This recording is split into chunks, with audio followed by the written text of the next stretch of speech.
up with all things predicted keeps one very, very busy. The Bible talks about the future, and the future is actually here. My two guests and I will discuss that today. Amir Tsarfati travels the world unlocking the mysteries of what the Bible predicts for the last days. He lives in Israel and found the Messiah through the Jesus film shown in Israel. He has been at two of my Understanding the Times conferences. Will be with us this fall on October the 7th. Pastor J.D. Farag is pastor of Calvary Chapel, Kaneohe, Hawaii. He has produced regular prophecy updates via YouTube for over a decade with tens of thousands of viewers weekly. Both are watchmen on the wall, sounding an alarm, and the biggest alarm they are sounding is this: time is running out. What does that mean for you and your loved ones? We'll give contact information just a little bit later. Pastor Farag also joins me this fall on October the 7th. Say more about that just a little bit later. Gentlemen, welcome, one of you in Hawaii, the other in Israel, the miracle of technology. Thank you for joining me. JD, let me just start with you, but I want you both to feel free to jump in and answer any question I'm addressing here. Just because I'm sort of addressing Pastor Farag, Amir, you just feel free to comment as well. But you have said more than once, JD, in your weekly online updates, that a Trump presidency means the eschatological or end-time clock is moving along even faster than before, that the outline of things to come in the Bible are certainly not on hold. They are escalating, in fact. Why do you feel that to be the case? They're escalating under a Donald Trump. Chiefly because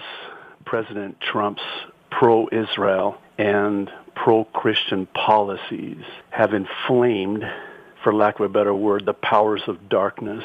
And the devil knows he hath but a short time, we're told in Revelation 12:12. In Revelation 20:12, Jesus said, "Behold, I come quickly." And the word he uses for quickly is a very interesting one in the original language of the Greek New Testament. It's the Greek word tachos, where we get our English word for tachometer, that measurement of revolutions per minute, or RPMs if you prefer, meaning that the time is set and things will be revved up at the time of the end when Jesus comes. And certainly things are revving up. And what's happening now, and what we're witnessing now, especially with Trump being so pro-Israel, we are seeing now the powers of darkness rising up, unleashed, if you will. And it's the likes of which I believe we've never seen before, nor will we ever see this side of the rapture. Okay. But JD, you also said, this is a quote, "We are in a very dangerous place now as a nation and the world in general." Clarify what you mean there. So the main reason I believe that we are in a very dangerous place as a nation is because the anti-Israel, anti-Christian left will not sit idly by, which is what we're now seeing vis-a-vis the likes of one Barack Hussein Obama, who many believe is setting up, even as we speak, a shadow government to destroy President Trump. As for the world in general, specifically as it relates to Israel, Jesus provides us with a somber warning concerning the elect at the time of the 7-year tribulation, the Great Tribulation. He says in Matthew 24, verses 21 and 22, "For then shall be great tribulation, such as was not since the beginning of the world to this time, no, nor ever shall be. And except," very interesting, "except those days should be shortened, there should be no flesh be saved, but for the elect's sake, those days shall be shortened." Here's the bottom line. I'm personally of the belief that the world now, especially with a Trump presidency, is one click of the mouse away from all hell breaking loose, namely the Great Tribulation. Amir Tsarfati, why don't you weigh in on this as well? I believe that there is absolutely no doubt that we are on the brinks of a very, very major war in the Middle East. And in America, I must say, the lawlessness is going to increase. And Europe, as we all can see, is in shambles, and as a result of the uncontrolled wave of immigration that brought up crime into unbelievable numbers. In the streets of France, in the streets of the Netherlands, in Sweden, by the way, President Trump, I think, did touch a very important point of a very good example of how the illegal immigration is bringing down society. There is no doubt that the world right now is either busy in looking for alternatives for Trump or ridiculing him, but the fact that he's there is actually causing the world even to go faster, as Pastor J.D. said, in the efforts to delegitimize Israel and to bring about some other solutions. And it's interesting, this is exactly why Prime Minister Netanyahu is traveling like never before to somehow find friends wherever he can, because we understand that very tough times are ahead of us. You're listening to Understanding the Times Radio. I'm Jan Markell. I have on the line from Hawaii Pastor J.D. Farag. Many of you watch his prophecy updates online, and we'll give some contact information here in just a moment or two. And Amir Tsarfati. Amir has been at 2 of my Understanding the Times conferences. Both gentlemen will be with me Saturday, October 7th, along with Dr. Mark Hitchcock and Michelle Bachman. Gentlemen, back on February the 15th, now a couple of weeks ago, there was a historic meeting between Benjamin Netanyahu, President Trump, and I say historic only because I'm not sure an Israeli prime minister has ever been received so warmly. Prime Minister Netanyahu was beaming ear to ear. An 8-year nightmare is over for him. And I've talked a lot on this program about the global elite, the one-worlders. Let me start with you, J.D. Farag. Do you think they're going to stand for a strong America under President Trump and for this new climate of cooperation between Israel and America? And then we'll get a response from Amir. It's so important to understand that these protesters that we see on the streets of America are paid by George Soros, who to me is the personification of evil. This is a man who is demon-possessed and obsessed with everything that is anti-Israel and anti-Christian for the purpose of ushering in the New World Order. So to answer your question, and again, this goes back to why I believe it is that things are revving up like never before. Not only will they not stand for this, they will unleash the demons from the pit of hell to do everything to destroy what Trump is doing. Amir, would you agree with that? Absolutely. If there is one thing that the global elite understands, is that they just lost in 2 battles. They lost the battle of the U.S. presidency, and they lost the battle of the United Nations Security Council. If you heard the American ambassador to the UN, you understand that the Security Council will not anymore, at no point, condemn Israel unilaterally and will put the blame on Israel as the problem in the Middle East. So right now, the global elite needs to do something else. They need to somehow cause the delegitimacy of the Trump administration, and at the same time, somehow cause division even within the area in the Middle East. Iran and Russia are right now under a lot of pressure. I mean, when I say a lot of pressure, I have never seen anything like that before. There's a lot of stuff I cannot talk right now about from what we know that is being done right now. But just from what has been released, Russia, it's supposed to be right now ceasefire, by the way, and supposed to be almost the end of the battles in Syria. Russia started a huge wave of bombardment in the southern part of the Golan Heights near the city of Daraa, and The Iranians are now arming to the teeth. The Houthis, the second in command of the Yemenite army, was just killed this morning by the Houthi rebels. We're talking about generals in the Houthi army that are basically threatening any U.S. vessel, naval vessel that will come into Yemenite territory. We are seeing such an increase of instability, an attempt to instigate almost some sort of artificial crisis, because they understand things are not the same as they used to be in the last 8 years, when somebody in the White House used to do all their job and they didn't need to do anything. Right now, they need to work hard on somehow destroying America and destroying Israel. And they need to do much more than just be there and stay quiet. My guest for the hour, Pastor J.D. Farag from Calvary Chapel, Kaneohe, Hawaii, and, of course, Amir Tsarfati, beholdisrael.org. And as I left my last segment, I said I wanted to pick up on a couple of more topics immediately, just in the interest of time. Pastor J.D. Farag, throw the question out to you because you made the statement. I heard you say it. We are in the last hour of human history, and I think if we're a headline watcher, people like us can probably connect those dots, make that kind of a conclusion. Is there anything specifically that leads you to say that we could be in the last hour of human history? Yes, both foundationally and specifically. First, foundationally, the certainty with which I believe that we are in the last hour, the last moments of world history as we know it, is anchored in what Jesus said in Matthew's Gospel, chapter 24. And Amir referred to this particular prophecy, but also in Luke 21, verses 29 through 32. And I want to read Mark's Gospel, chapter 13, verses 28 through 30, concerning the parable of the fig tree. Jesus said, "Now learn a parable of the fig tree. When her branch is yet tender, and putteth forth leaves, ye know that summer is near. So ye in like manner, when ye shall see these things come to pass, know that it is nigh, even at the doors.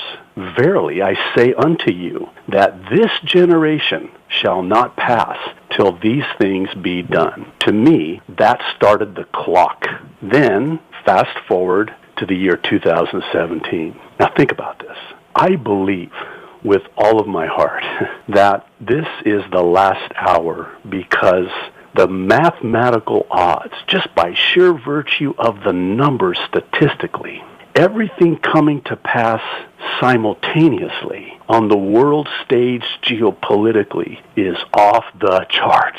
I'm no mathematician, but to me, there is an unstoppable momentum of sorts, such that I cannot see a scenario in which the pause button could be pushed. Rather, I see the fast-forward button being pushed instead. I liken it to the analogy of something having a shelf life.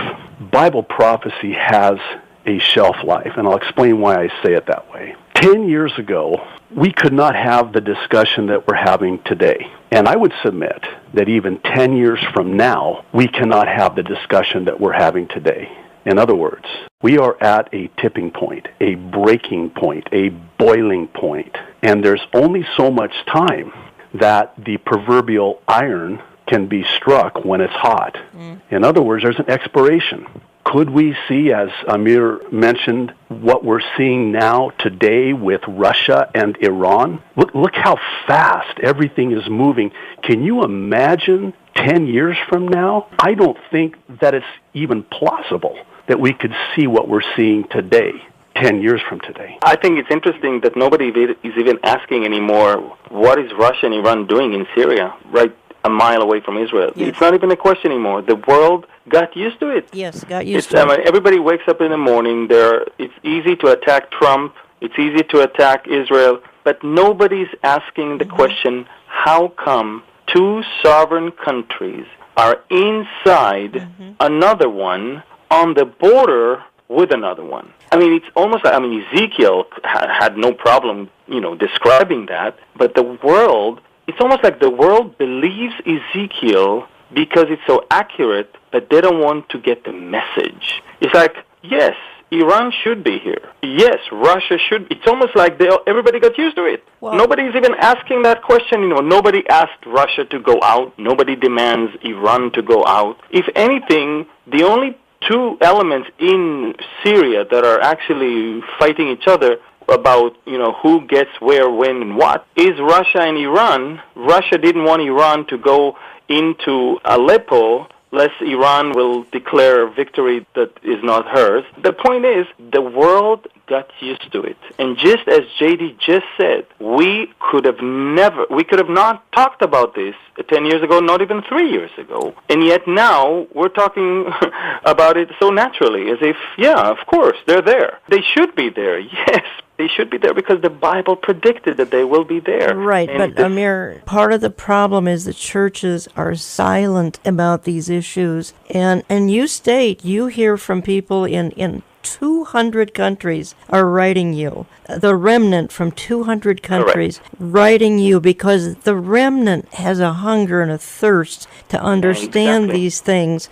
But most of the churches, not all of them, and pastors, don't hear me saying all of you, too many are preaching a very fluffy gospel or a very anti-Israel gospel. Let me read an email I just got. I'm reading just a couple of lines of an email, not going to identify anybody other than it's from Cindy, and she says, I emailed my pastor to see if he planned to preach on Revelation or the importance of supporting Israel or the issues of the day. He responded no to the book of Revelation because of not having a strong understanding. And to Israel, he said, this is a tougher question since I'm still in process here. And he says, my understanding of Israel has changed over the years of biblical study, and I no longer believe they are in any sense God's people now unless they come to know Jesus as Savior. So my understanding is this is a church that once had truth, no longer has this truth, and if you knew how many emails and communications I get that sound like this, I think my audience would be quite stunned, or maybe not. Maybe they've encountered the same thing. Pastor Farag, you're a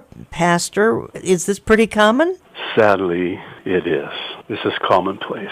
And how ironic that this pastor would, in fact, say what he said about the book of Revelation, and even more specifically Israel, when in Revelation chapters 2 and 3, you have 7 letters to 7 churches, one of which is lukewarm, and another of which Jesus writes and says to them that those who think they are Jews and are not, and he talks about this church. You have the first church leaving, not losing, leaving their first love, the church of Ephesus. You have Smyrna, Pergamum. You have Thyatira. You have Sardis.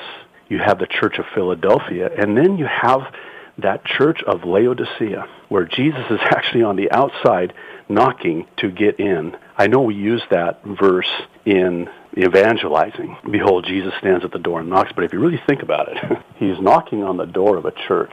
And I believe he is knocking on the door of that church, of that pastor who is saying that, wanting to come back in and sup with them and them with him. And that to me is sadly ironic. Folks, if you'd like to come out and meet Pastor J.D. Farag, Amir Tsarfati, Dr. Mark Hitchcock, Michelle Bachman, do so this coming fall, Saturday, October the 7th, Grace Church, Eden Prairie, Minnesota, just outside Minneapolis. It's 9 a.m. to 5 p.m., no cost, no registration. We had quite a crowd last fall. We had about 6,000 people in a venue for 4,300, largest crowd that church had ever seen fill the particular premises because, again, and they come from across the country, even some from out of the country, because the remnant is very hungry, the remnant wants truth, the remnant knows that finding truth, well, it's just kind of a difficult thing today with our politically correct world. We also were right before our November election last October. Gentlemen, I also teased, and I want to follow up on that, because, Amir, you have a burden to teach people about an event that is imminent. The Bible says it could happen today, and that would be the rapture. Again, many churches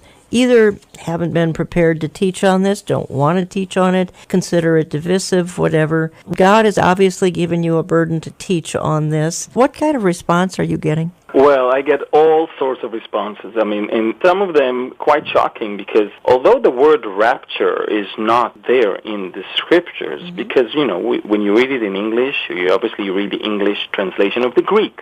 And the Greek word is harpazo, and it is there. People still believe that if the word rapture is not there, then there is no rapture.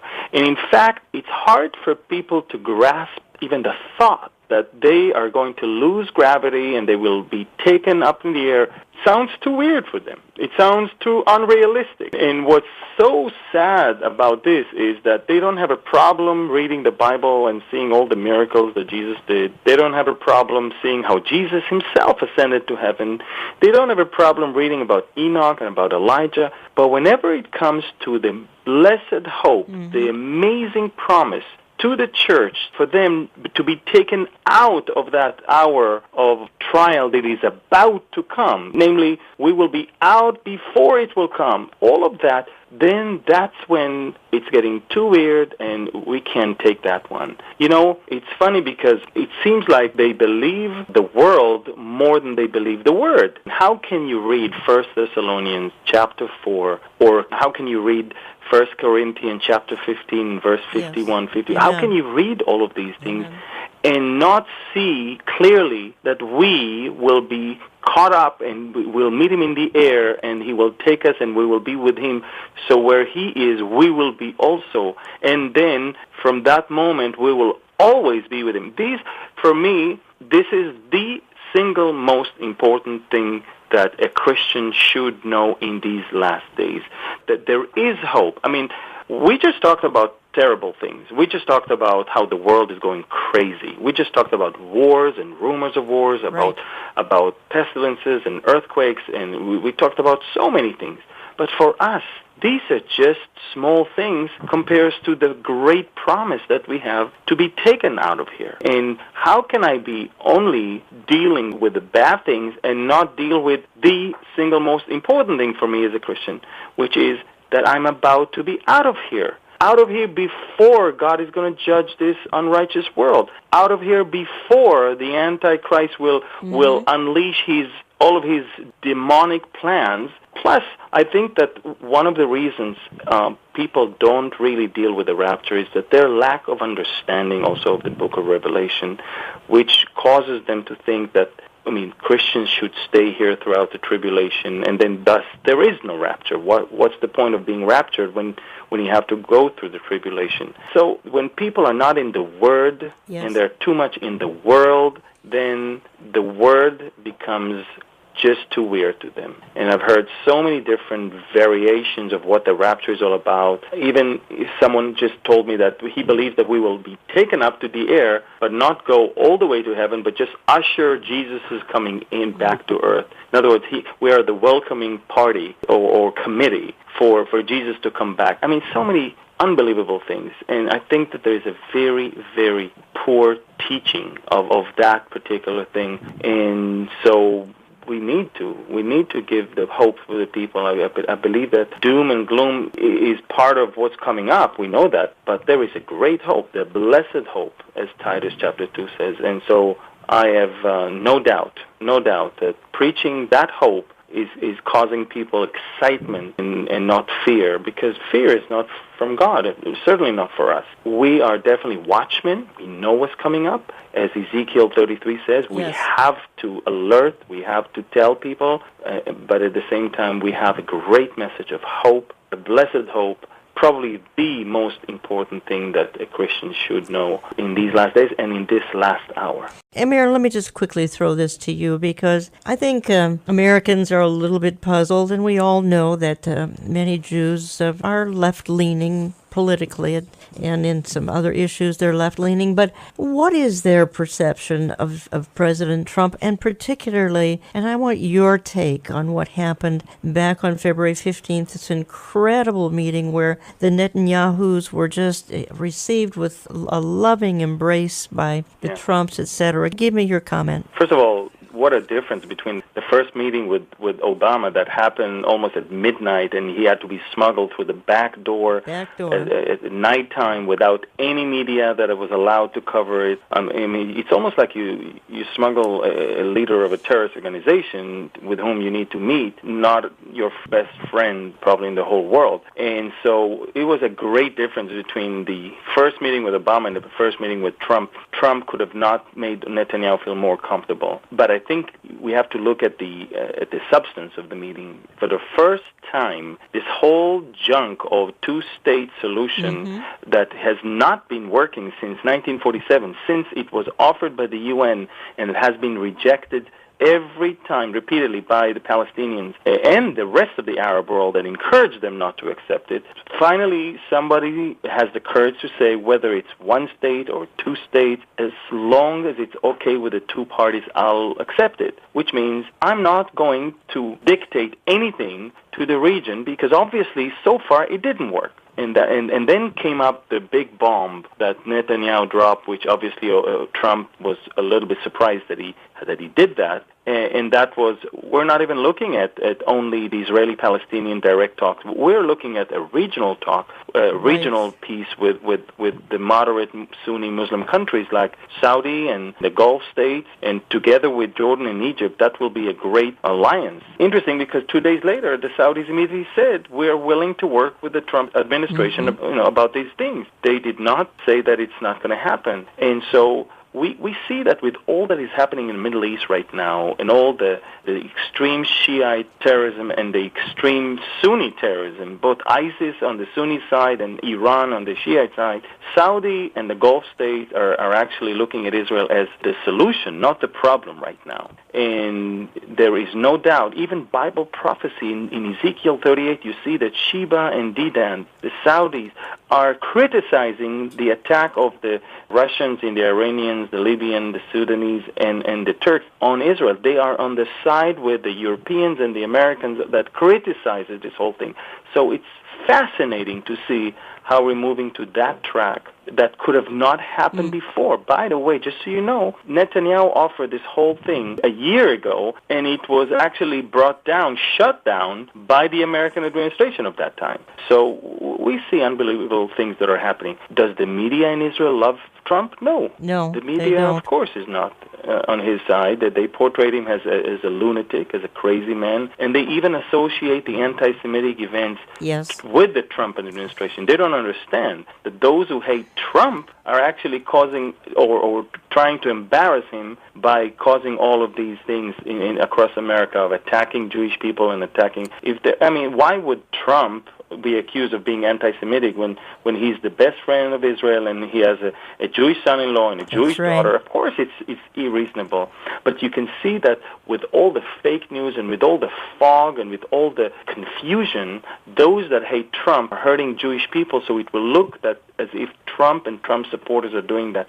So all that together, it's quite staggering. And of course, the Israelis aren't sure what's going on. If they believe the media, obviously Trump is bad news. But when they see a U.S. ambassador to the UN that speaks in such an amazing way, when they see a president, first lady praying before her husband speak, when they see a president that receives their prime minister in the most loving and supporting way, then they see something else.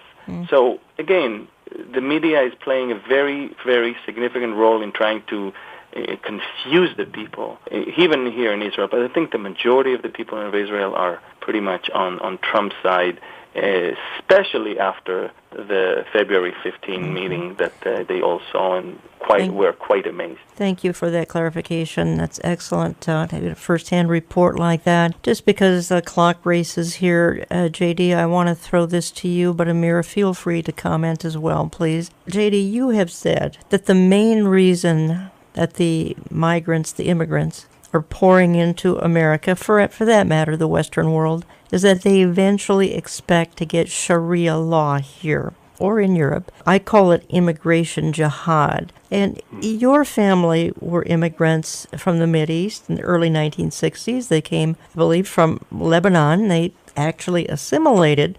And as you peruse, as you see what's going on in Western Europe and in America. My goodness. And you talk about it on your YouTube presentations. Talk to us about it for a minute or two. My mother and father, when I was 9 months old, fled the Middle East because of Islam.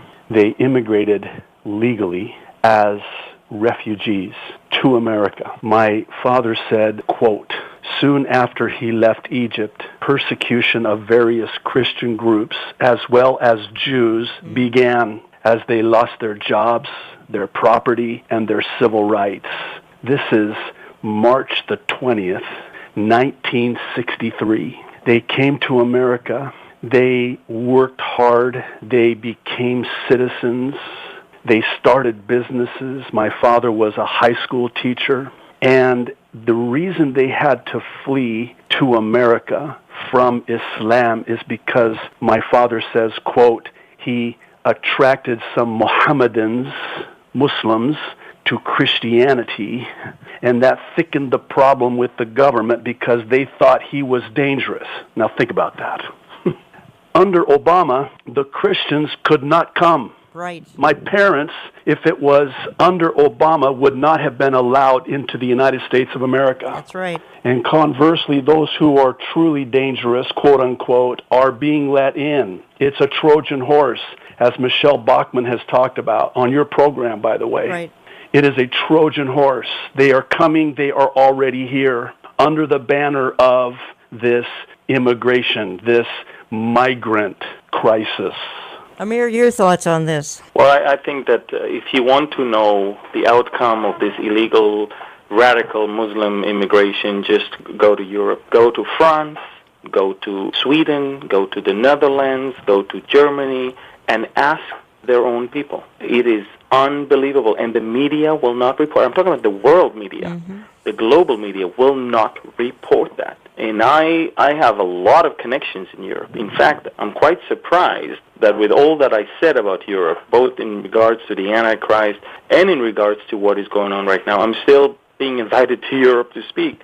But I can tell you that the Europeans are so angry, they are so humiliated with what their governments did, and you're about to see one government after the other.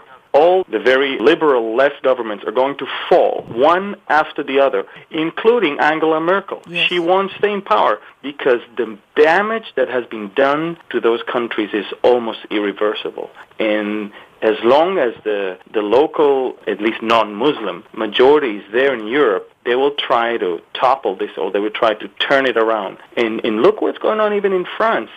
Marie Le Pen is saying, we have to tackle that. And if it takes, even for me to ban Jews from wearing the yarmulkes, then I will do that, as long as I can stop radical Islam from infiltrating into France, because I'm not going to allow that. So you can see that Europe, in the process of stopping Islam, is going to even sacrifice Jesus and sacrifice anything that has to do with their Jewish, Judeo-Christian symbols, as long as that will stop Islam from taking over. Gentlemen, hundreds of evangelical leaders here in America say that we must do the same thing, allow in as many Islamic refugees as we can, even though the agencies bringing them in forbid any kind of witnessing, so this probably is a social justice issue, but hundreds of evangelical leaders are making an appeal for as many Muslims to come in here as possible.